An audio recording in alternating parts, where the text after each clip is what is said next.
He is author of Fingerprints of the Gods, The Message of the Sphinx. It is an area of great fascination to many people.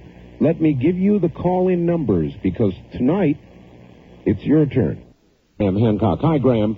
Hi, Art. How you doing? Oh, great. Welcome to the program. Where are you now? Washington, D.C. Washington, D.C. Recovering from a 13-hour flight from Tokyo, Japan, as you rightly observed. Yeah.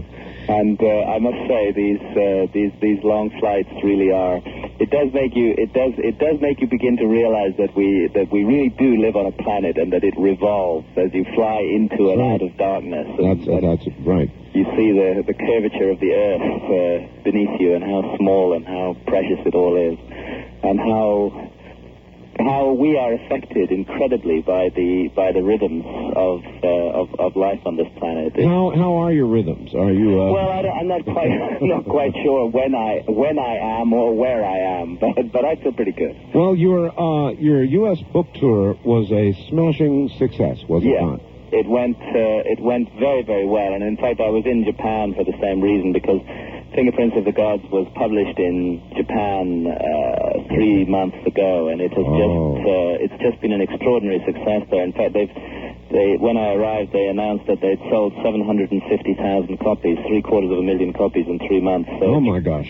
It's just gone completely crazy in Japan, and I was very excited by the visit. They're very, to my surprise, a very open-minded and welcoming people, and I had a great time there. Graham, that's a good general question. Why do you think that this whole genre of investigation, this whole area, has gone so absolutely crazy? I mean, it just is exploding all over the world, not just here in the U.S. That's right. It's a universal phenomenon. It's happening everywhere, and I think that what it is that people are waking up everywhere to the big questions, yes, getting less focused on trivial day-by-day issues, and asking themselves very, very large questions about who we are and why we are here, and what is, and it sounds like the ultimate cliche, but what is the meaning of life? What is it all for? Yes. People are asking themselves these questions all around the world, and what the answer that they're coming to, first and foremost, is that what we've been spoon-fed for the last century by our governments and by Orthodox religion and by our economists and by social leaders of all kinds is just not satisfactory at all. And people are looking in a much bigger framework these days and asking very large questions and looking for information that it just has not been made generally available. So people are on a quest. They're searching. They're looking. And this is leading. All right, if I ask you that question, Graham, how do you answer? That's the biggie. What is the meaning of life? What does Graham Hancock think it is? Well, I'll tell you what I think it is. To the best that I can say, I think it's a mystery.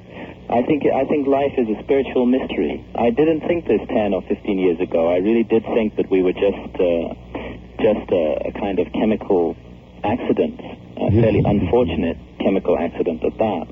I've completely changed my view on all of these issues, and I think that we're involved in a very, very mysterious process that has to do with perfecting and equipping ourselves, preparing ourselves for something bigger and something beyond. I've come to regard life as an extraordinary opportunity to learn and to grow and to develop. And I don't think that anything that we learn, any experience that we encounter, any challenge that we overcome is wasted. I think it's all part of something that we add to ourselves as we go along. And I think that every time we take refuge in illusions of safety and security and fail to take the opportunities that life throws at us to transcend ourselves, I think we're letting ourselves down very, very badly. I've come to believe passionately that consciousness can and does survive death, and since I do believe that, I think that every moment I spend on this planet is precious and must not be wasted, and that's a view I honestly and genuinely try to communicate to everybody I talk to. So perhaps the meaning is not designed to be discerned, maybe the meaning is the quest itself. The meaning, you're absolutely right, Art. The meaning is the quest itself. This is the journey of life.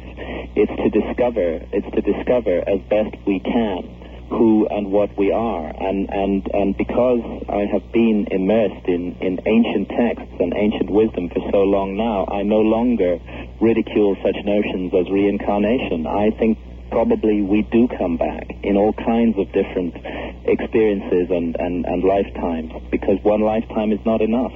There's a continual process of learning and growing and developing, and all the ancient religions say that eventually we reach a moment when we do transcend. And for the ancient Egyptians, the ultimate objective was to become a star. Imagine that, become a star, become a sun in the sky, distributing life throughout the universe, full of light and warmth and altruism.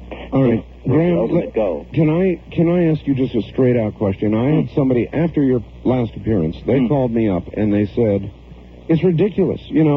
We could build the pyramids. Who's to say we couldn't build the pyramids? What is the evidence that we could not build the pyramids, or could not have then built the pyramids? What is the best evidence? Well, the best evidence is that we haven't done it. We haven't built the pyramids, nor anything like them. We've built temporary, ugly, meaningless pieces of architecture all around the world that are not connected to any powerful spiritual force. You see, the pyramids, the three great pyramids of Egypt and the Great Sphinx, are much, much more than just three massive buildings. Yes. They are a place of spiritual transformation. They have an extraordinary effect upon the soul. And there is nothing that we build today which does that, or which has that effect, because we have lost the knowledge of how to do so.